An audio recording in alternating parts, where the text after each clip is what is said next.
What's up guys, DuArktik here with another Marvel Strike Force video, and in this video we are going to talk about we are not going to talk about trash in this video. We are not going to talk about trash. Let's move on.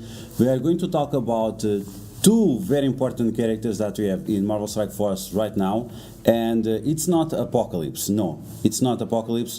Those two very important characters that we are going to talk about is Kang and Red Hulk. So Red Hulk is part of the best Alliance Wars defensive team right now, the Gamma team, and they are very hard to deal with on Alliance Wars, obviously. Red Hulk was made to be the Horseman of War, and the Gamma team was made to be the best team in Alliance Wars. They have been quite of a problem for a very long time, and there are not many counters that you can use against them. You can sack them or you can do mirror match. There is also some suggestions I made in the past. You can see in this video right here, like 4 months ago, 13,000 views. And in this video I suggested several hybrid teams that you could make in order to beat the Gamma team without a mirror match. Some of these teams didn't have like the best win ratio possible because the Gamma is very tough to deal with in Alliance Wars. So in this video I'm going to present to you a new counter for the Gamma team using Kang, and this was suggested to someone on my chat on the previous live stream. We had like 250 people watching. It was crazy, so many people participating in the chat. It was just amazing. I'm really glad that you guys show up to the live streams and always participate in the chat. And in that chat someone said, oh, I heard someone in my alliance saying that if you have Apocalypse, that you can use Apocalypse together with the Masters of Evil and Dr. Doom, and then you're going to be able to counter the Gamma team.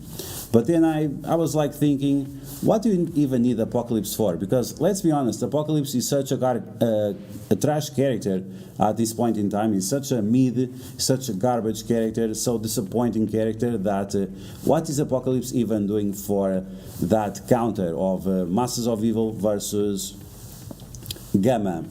And the reality is that he's not doing anything there. So I'm going to show you what you can do with the Masters of Evil versus Gamma in Alliance Wars. First off, we are going to take a look at a very big punch up, which I do not recommend, and then we are going to take a look at something a little bit more considerable, which is a punch across Masters of Evil versus Gamma. So as always, if you like the information on these videos, make sure you share it to your friends on Facebook and Discord. If you are new to my channel, make sure to subscribe for more Marvel Strike Force content, and make sure to smash that like button like a boss.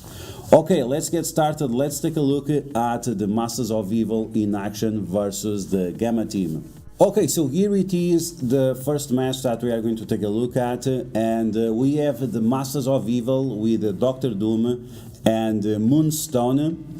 But to be honest, you don't really need Moonstone. You only need Kang and Absorbing Man plus Dr. Doom. Of course, you could make a few changes here. You are using this as your template, but if you think about it, there are other characters that do similar jobs as these characters that you can use in a similar fashion to get to the same result. So I'm just giving you the template. There are characters here that you can replace in order to get similar values. The only characters that you cannot replace is Dr. Doom and Kang. And Dr. Doom is going to be a skirmisher, and the reason why he is going to be a skirmisher, it's because you need to apply vulnerabilities to the enemies. And if you take a look at the kit of Dr. Doom, the Dr. Doom kit in terms of damage is a little bit outdated. This is the problem of characters that do not do piercing damage. It's because whenever it does just normal damage, this damage is going to be reduced by any kinds of defense subs or new characters with higher armor and so on. So if the character does not have piercing up, it's going to age a lot faster, and this is the case for Doctor Doom. So instead of using Doctor Doom for his damage, we are going to use Doctor Doom instead for his basic attack, where he flips positive effects on the enemies and he also applies Disrupt. This is why we are using Doctor Doom as a skirmisher, and because Kang is such a much better striker, we are going to use him instead as a striker. In terms of the other characters, we need a pre-taunting tank. That's why I said there are characters here that you can replace with other characters and make this work as well. But we are going to use Absorbing Man, we are going to use Titania, and we are going to use Moonstone.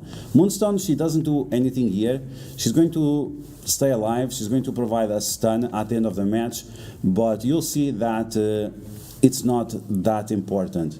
Okay, so with all that said, with all that explained, let's take a look at this massive 400,000 punch up, which I definitely do not recommend you doing this. There is a lot of RNG involved, and on such a big punch ups, I'm just showing that it's possible, but I definitely do not recommend. What I recommend for you to do is to punch up maybe 15%, maybe 10% and 15% is always good. But if you go against teams that are like 1.2 million, then it becomes a little bit more problematic. So let's take a look at these. After this, you are not going to stop anymore. I'm just going to make a break to hide my defense in Alliance Wars, I guess.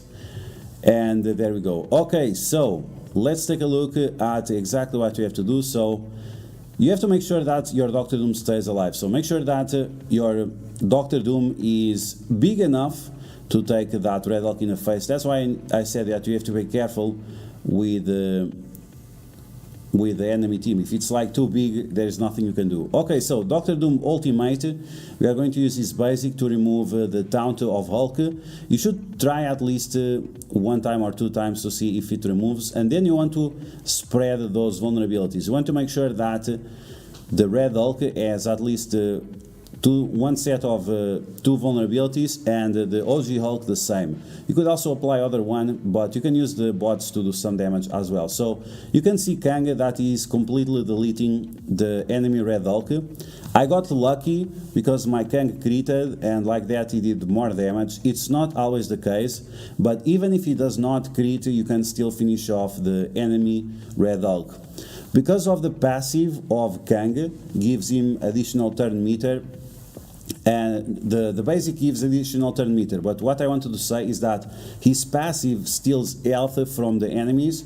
So because he's stealing health from the enemies, that allows you to remove those death proofs from the Red Hulk and from the OG Hulk, because otherwise, because of the chance of blocking from Red Hulk and the amazing armor from the OG Hulk, it would be very, very difficult to do otherwise. Okay, so you can see right here that I'm using Moonstone to apply stun to She-Hulk, and that's very convenient, but it's not exactly something that you have to do. It's fine if you don't apply the stun. You can use some other character instead, but yeah, if you use Moonstone, of course, it's going to be great, because yeah, Moonstone is just an amazing character. Okay, so there we go. Even against this massive team, almost pretty much maxed out. I think they even have Eyes Away to Blue level 5. We were able to smash them, and now Kang is just finishing off the job.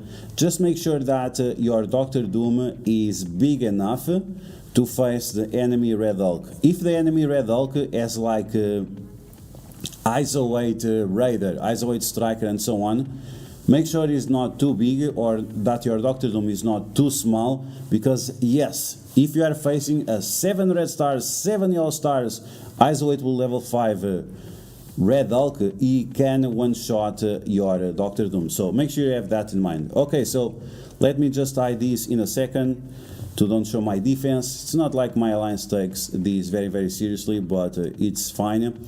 But once again, let's take a look at the basic of Kang. So you can see that with his basic and with his isolate attack, he's going to get additional turn meter. And because of those 3 turns of Doctor Doom, you are going to be able to get 1 additional turn. and that will allow you to steal more health from the enemies. You keep removing 3%, 3%, 3%, 3%. Okay, so here we are punching up around 10%, 15% or so, and you'll see that it's going to be a lot easier. I think in this match we don't even crit on Red Hulk, and still we are doing just fine. So Dr. Doom stays alive. Kang goes with his special, dealing some good damage and also giving him offense up to himself. In this match, even Absorbing Man stays alive, I think. And then here we go, ultimate with Dr. Doom. And yes, you have to be careful with Moonstone. If you have her as a striker, which you shouldn't, she might be also called for assist, so be careful with that. Okay, so you can see that I got stuck on the OG Hulk, so I had to remove the taunt on the second attack, and instead of using the bots, I did not use the bots. So now I'm going to do big damage to the OG Hulk. I'm going to try to rush for him early on, just in case, because if you let him for last, sometimes he gets kind of wild because you are attacking him so many times and he just goes berserk. And you can see like this, you can tap Red Hulk and OG Hulk at the same time. I just want to take both of them as low as possible, so then the passive of Kang can remove all those death proofs and can finish them off just by dealing that 3% from his passive that we know that Kang does since his update. Okay, so now you're going to copy those positive effects with Titania, with Moonstone. We are going to play it easy and we are going to stun that She-Hulk. And those three characters can be problematic, but this is why Moonstone is such a great character. She stuns She-Hulk and it's pretty much game over for them. And now we have Abomination, and there you go, the match is pretty much over. So let's just see the finishing moves.